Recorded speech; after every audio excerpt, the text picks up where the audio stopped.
So a real world example is you have what I would consider a standard outlet collector, which would be something like at the bottom of your mold sieve if you haven't seen it.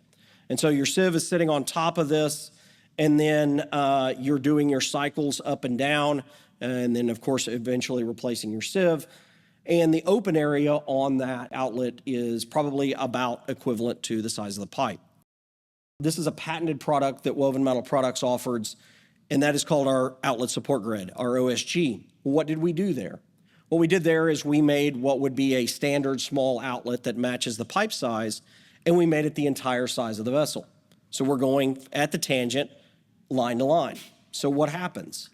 So what we're able to do now is we're getting better flow through the bed. We're getting better open area. If I have some pluggage, I'm good. And anytime I have an upset, I'm not potentially disrupting my outlet.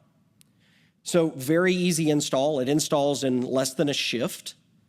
And from a process optimization standpoint, I've absolutely optimized the process. So if I look at the CFD modeling on this, I can see, I know I improved the mechanical, but I can also see I drastically improved the process side.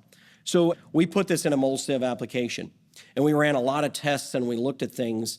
And to make a very long story short, their sieves were so much more efficient, it paid for the entire turnaround and the entire equipment in 90 days.